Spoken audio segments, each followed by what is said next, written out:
ಅಷ್ಟಕ್ಕೂ ನೀವ್ಯಾರು? ನಾವು ರಾಜಾರಾಮ್ ಅವ್ರ ಮಕ್ಳು. ನೀವೆಲ್ಲ ಇಲ್ಲಿಗೆ ಯಾಕೆ ಬರಕ್ ಹೋದ್ರಿ? ನಾವು ದೊಡ್ಡವ್ರು ನೋಡ್ಕೋತಾ ಇದ್ವಿ.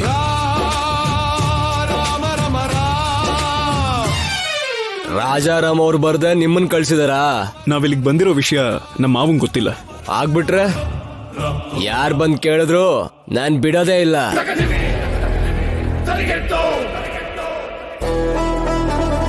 ನಮ್ಗೇನ್ ಟೀ ಬೇಡ, ನಮ್ಮವ್ರನ್ನ ಬಿಟ್ಬಿಟ್ರೆ ಸಾಕು. ರಾಜಿ, ಅದು ನಮ್ಗೋಸ್ಕರ ಅಲ್ಲ ಬಿಡು. ಅಯ್ಯೋ ಸಾರಿ. ಪೊಲೀಸ್ ಅವ್ರ ಮರ್ಯಾದೆ ಬೇರೆ ತರ ಇರುತ್ತೆ ರಾಜಿ. ಇಲ್ಲಿ ನೋಡು, ಈ ತರ ಇರುತ್ತೆ. ಬಾ ಅಮ್ಮ. ನೀವು ಸ್ವಲ್ಪ ಬಾಯಿ ಮುಚ್ಕೊಂಡಿರ್ತೀರಾ? ಸಿಕ್ಕಿದ್ದೆ ಚಾನ್ಸು ಅಂತ ಆ ಎಸ್ ಐ ಒಳಗಡೆ ಬಂದ್ ಗುಂಪ. ಅಯ್ಯಪ್ಪ ಬೇಡ ಶಿವರಾಜು. ಸರ್, ನೀವ್ ಈ ಕೇಸ್ನ ಪರ್ಸನಲ್ ಆಗಿ ತಗೊಂಡಿದ್ದೀರಾ ಸರ್? ನೀವ್ ಇವ್ರನ್ನ ಅರೆಸ್ಟ್ ಮಾಡಾದ್ಮೇಲೆ ಮೊದ್ಲು ಇವ್ರನ್ನ ಕೋರ್ಟ್ ಪ್ರೊಡ್ಯೂಸ್ ಮಾಡ್ಬೇಕೇ ಹೊರತು ಈ ತರ ಸ್ಟೇಷನ್ ಅಲ್ಲಿ ಇಟ್ಕೊಂಡು ಹೊಡಿಯೋದು ಅಪರಾಧ. ನನ್ ಸ್ಟೇಷನ್ ನನ್ನ ಇಷ್ಟ. ನನ್ ಮೂಡ್ ಚೆನ್ನಾಗಿದ್ರೆ ಕೋರ್ಟ್ಗೆ ಪ್ರೆಸೆಂಟ್ ಮಾಡ್ತೀನಿ, ಇಲ್ಲ ಅಂದ್ರೆ ಇದೇ ತರ ಲಾಕಪ್ ಅಲ್ಲಿ ಹಾಕಿ ಹೊಡೆದಾಕ್ತೀನಿ. ಇಲ್ಲಿ ನೋಡು ಶಿವರಾಜು, ಎಸ್ ಐ ಕೋಪ ಕಮ್ಮಿ ಆಗೋ ತರ ಇಲ್ಲ.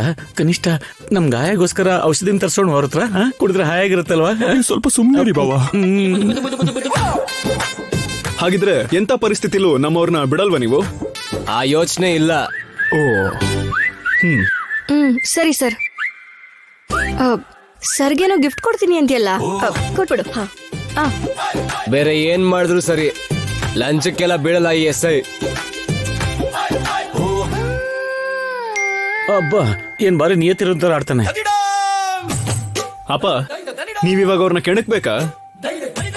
ನೀವು ಸ್ವಲ್ಪ ಸುಮ್ಮನಿರಿ ಬಾವ. ಇದು ನೀವ್ ಅನ್ಕೊಂಡಿರೋ ತರ ಗಿಫ್ಟ್ ಅಲ್ಲ. ಒಂದ್ಸರಿ ನಿಮ್ ಮೊಬೈಲ್ ತೆಗೆದು ಚೆಕ್ ಮಾಡಿ. ನನ್ ಮೊಬೈಲ್ಗೆ ಕ್ರೈಮ್ ನ್ಯೂಸ್ ಬಿಟ್ರೆ ಬೇರೆ ಏನು ಬರಲ್ಲ.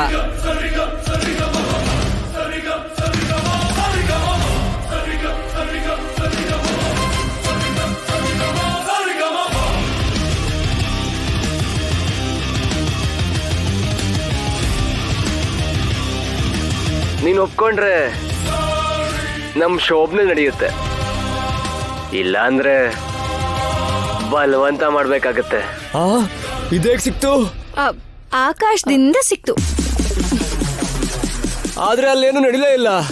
ಏನ್ ದೊಡ್ಡ ಮನ್ಮತ ನೀವು ಅಲ್ಲಿ ರೊಮ್ಯಾನ್ಸ್ ಮಾಡೋದಕ್ಕೆ. ನನ್ನಂದದ ಬಗ್ಗೆ ಮಾತಾಡ್ಬೇಡ ನೀನು.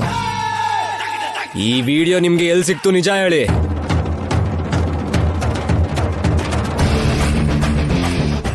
ಹೇಳ್ಬಿಡಣ್ವಾ?